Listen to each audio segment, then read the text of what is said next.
প্রধানমন্ত্রী তিনি ভোটের পরে জনগণকে ধন্যবাদ দেয় যে আপনারা আমাকে বারবার ভোট দিচ্ছেন এবং আমাকে 42% ভোট পড়েছে এবং আপনাদেরকে ধন্যবাদ। এই কথা প্রধানমন্ত্রী নিজেও তো বিশ্বাস করে না, এবং বাংলাদেশের 18 কোটি জনগণের একটা জনগণকে আপনি পাবেন যে মানসিকভাবে সুস্থ প্রধানমন্ত্রী এই বক্তব্য বিশ্বাস করবে? এবং সরকার কিন্তু গত অক্টোবর, নভেম্বর, ডিসেম্বর, জানুয়ারি 4 মাসে Hasina Akhtar on an average 3.5 লক্ষ কোটি টাকা ক্যাশ ছাপিয়েছে। তার মানে টোটাল 11 লক্ষ কোটি টাকা ক্যাশ ছাপিয়েছে, যেটা হলো আমাদের অর্থনীতির যে নর্মস, টাকা ছাপানোর যে নর্মস, ইন্টারন্যাশনাল যে নিয়ম নীতি, এটা ভঙ্গ করে কিন্তু সরকার এই কাজগুলো করেছে। হঠাৎ করে রেমিটেন্স, মানে আমাদের যে রেমিটেন্স এবং আমাদের যে এক্সপোর্ট কিন্তু কমে গেছে, কিন্তু রেমিটেন্স কিন্তু হঠাৎ করে বেড়ে গিয়েছে। ওখানে কিন্তু একটা শুভঙ্করে ফাঁকি আছে। সরকার বা বাংলাদেশ ব্যাংক কিন্তু এই যে আমরা যারা টাকা পাঠাই আমাদেরকে 2.5% প্রণোদন দিচ্ছে।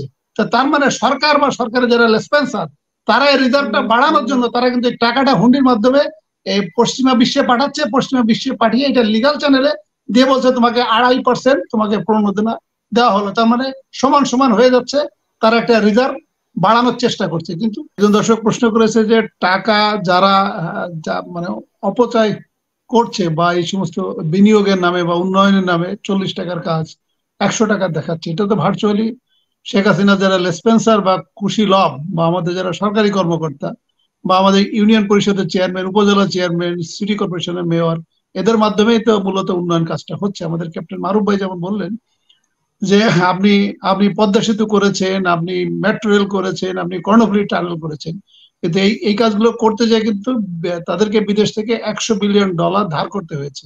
এবং আমাদের আভ্যন্তরীণ যে ঋণ, এটি মিলে প্রায় $150 বিলিয়ন কিন্তু আমরা আমাদের কিন্তু এখন ঋণের বোঝা, এবং পার হেড প্রত্যেকের ঘাড়ে এখন 1.5 লক্ষ টাকা। যে বাচ্চাটা জন্ম নিচ্ছে তার ঘাড়েও 1.5 লক্ষ টাকা। এখন যিনি প্রশ্ন করেছেন উনি বলেছেন যে এই সরকার যদি চলে যায়, এই সরকার তো ক্ষমতাচ্যুত হবেই, তাহলে এই যে যারা এই টাকাটা নয় করলো, এই টাকাটা তাদের কাছ থেকে আদায় করা যাবে কিনা? এই টাকাটা আদায় করা যাবে, কিন্তু এই টাকার ভলিউমটা এত বেশি, কারণ এই টাকাটা তো সবই তো তারা লুটপাট করে নাই। যেটা হলো যে 100 টাকার ভিতর হয়তো 40 টাকা খরচ করেছে, বাকি 60 টাকা তো সে একা পায়নি।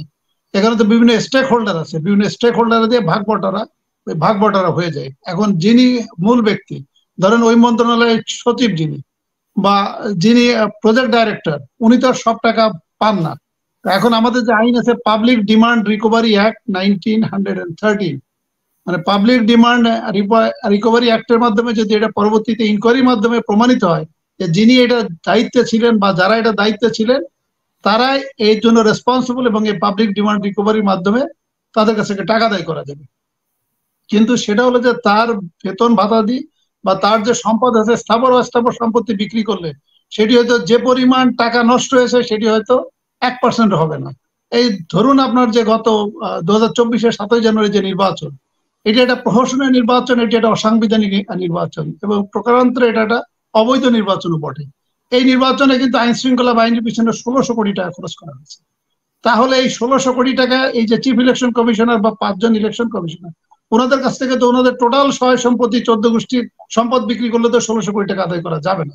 হয়তো একটা অংশ আদায় করা যাবে পাবলিক ডিমান্ড রিকভারি অ্যাক্টের মাধ্যমে।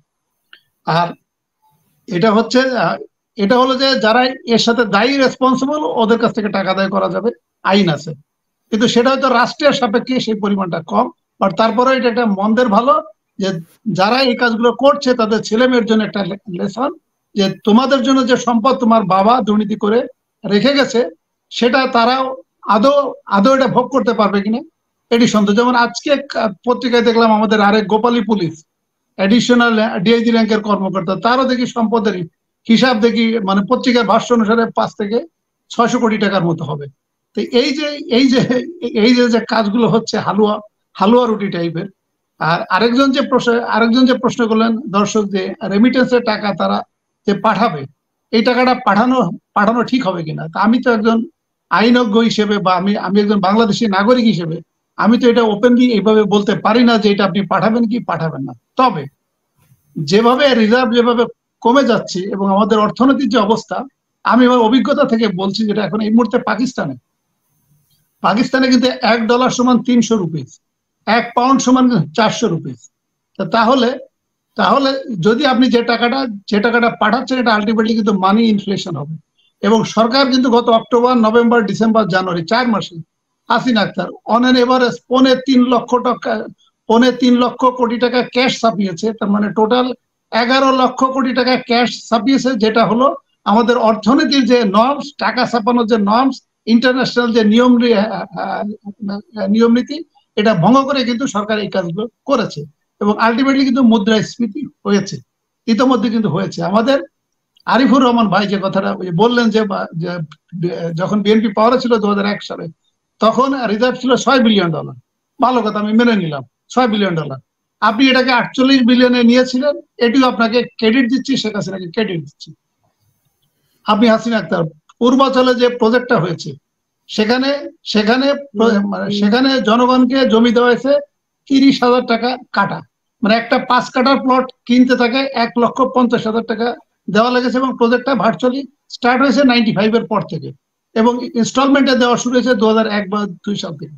হাসিনা আক্তার, আপনার অবগতির জন্য বলি, ওই পূর্বাচলের 5 কাঠা প্লটের দাম কিন্তু এখন 5 কোটি টাকা।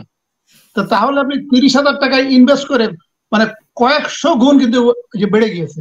আপনি বসুন্ধরায় যদি আপনি 2001 সালে বা 2000 সালে যদি আপনি কোনো জমি ইনভেস্ট করে থাকেন, তখন কিন্তু 1 কাঠা জমির দাম ছিল 3 লাখ টাকা, সেখানে জমির দাম কিন্তু এখন 1 কোটি টাকা কাটা।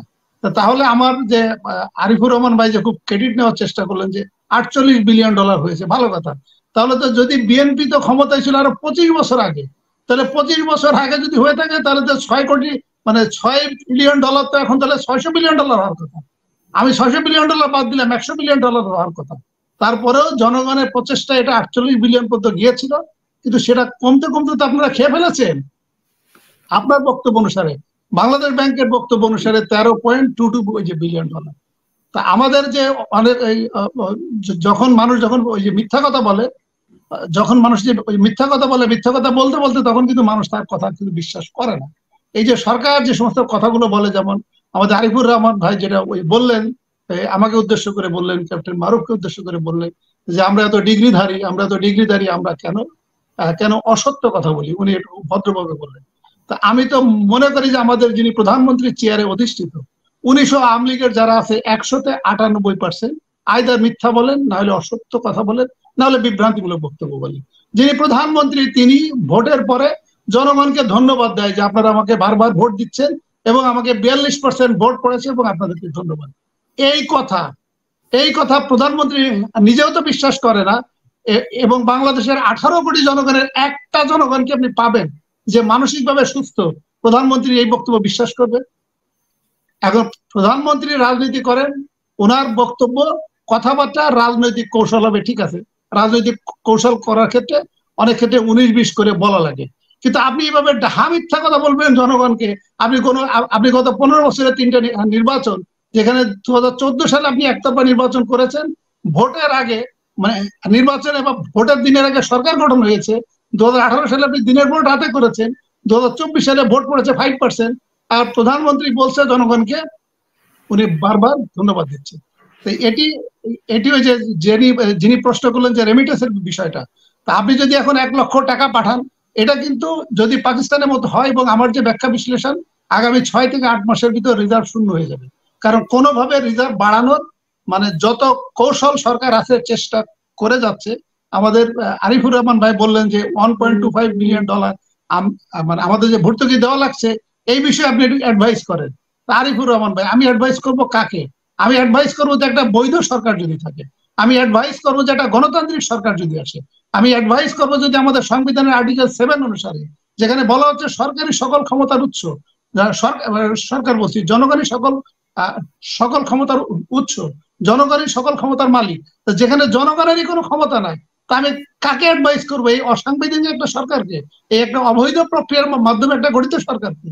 তাই এখন এটা হলো অবস্থা। আর আমি যে আমার আগের টার্নে যেটা বললাম যে আমাদের যে রিজার্ভ বাড়ার যে কৌশলগুলো, সরকার হাসিনা আক্তার, হয়তো আপনার খেয়াল আছে ঈদের আগে কিন্তু সরকার একটা গেজেট নোটিফিকেশন করেছিল, এবং তারা বলেছিল যে আমার তো মেশিন আছে, আমি তোমাদের ক্যাশ টাকা দিয়ে দিচ্ছি, তোমাদের যদি ক্যাশ টাকা সমস্যা তোমরা ক্যাশ টাকা নিয়ে নাও, তোমাদের কাছে ডলার আছে, আমাদেরকে 90 দিনের জন্য ডলার দেবো। এই ডলার কিন্তু $3,700 কোটি তারা সংগ্রহ করতে পেরেছে। এখন তারা একটা নতুন ফর্মুলা আনছে, তারা ডলার 110 টাকা থেকে 117 টাকায় নিয়ে গেছে। মার্কেটে যত ডলার আছে এই ডলারগুলো সরকার এখন কিনে নিতে চায়, কারণ তার তো ক্যাশ টাকার সমস্যা নেই। কারণ আমার যে মানে আমি যে পরিমাণ টাকা ছাপাতে পারবো, সরকারের কাছে তো আছে, যন্ত্র আছে, মেশিন আছে, সে মেশিন দিয়ে ছাপিয়ে সে ডলার কিনে ফেলবে। কিন্তু এবং আপনি আরেকটা জিনিস আপনাকে বলি, গত এপ্রিল মাসের শেষের দিকে হঠাৎ করে রেমিটেন্স, মানে আমাদের যে রেমিটেন্স এবং আমাদের যে এক্সপোর্ট কিন্তু কমে গেছে, কিন্তু রেমিটেন্স কিন্তু হঠাৎ করে বেড়ে গিয়েছে। ওখানে কিন্তু একটা শুভঙ্করে ফাঁকি আছে। সরকার বা বাংলাদেশ ব্যাংক কিন্তু এই যে আমরা যারা টাকা পাঠাই আমাদেরকে 2.5% প্রণোদনা দিচ্ছে। তো তার মানে সরকার বা সরকারের যারা লেসপেন্সার, তারা এই রিজার্ভটা বাড়ানোর জন্য তারা কিন্তু এই টাকাটা হুন্ডির মাধ্যমে এই পশ্চিমা বিশ্বে পাঠাচ্ছে। পশ্চিমা বিশ্বে পাঠিয়ে এটা লিগাল চ্যানেলে দিয়ে বলছে তোমাকে 2.5% তোমাকে প্রণোদনা দেওয়া হলো। তার মানে সমান সমান হয়ে যাচ্ছে, তারা একটা রিজার্ভ বাড়ানোর চেষ্টা করছে, কিন্তু কোনো কৌশলে কিন্তু কাজ হবে না। আর আরেকটি কথা যেটা হলো, আপনার মাধ্যমে আমি একটু জনগণকে একটু বলি, বা আওয়ামী লীগের লোকজন যে বড় ঢেকুর তুলছে IMF এর লোনের বিষয়ে। IMF টোটাল লোন দিয়েছে $4.7 বিলিয়ন, কিন্তু সেটিও দিবে কিন্তু 2026 সাল পর্যন্ত। তার মানে 7 কিস্তিতে তারা টাকা দিবে।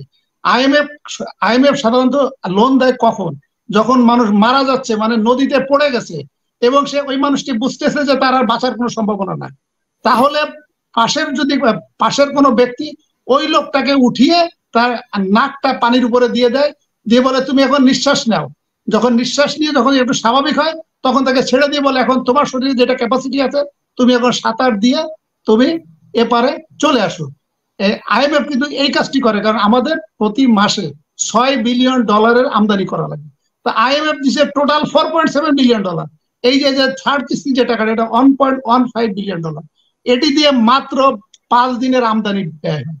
সো IMF আপনাকে যে কাজটি করে দিচ্ছে, আপনাকে পানির উপরে নাকটা দিয়ে দিচ্ছে যে আপনি নিঃশ্বাস নেন, নিঃশ্বাস নিয়ে আপনি একটু স্বাভাবিক হলে আপনি নিজে সাঁতরিয়ে আপনি উপরে ওঠেন। এটি ছাড়া কিন্তু IMF এর যে লোন, এটি ছাড়া কিন্তু বাংলাদেশে আর কিছু হবে না। আর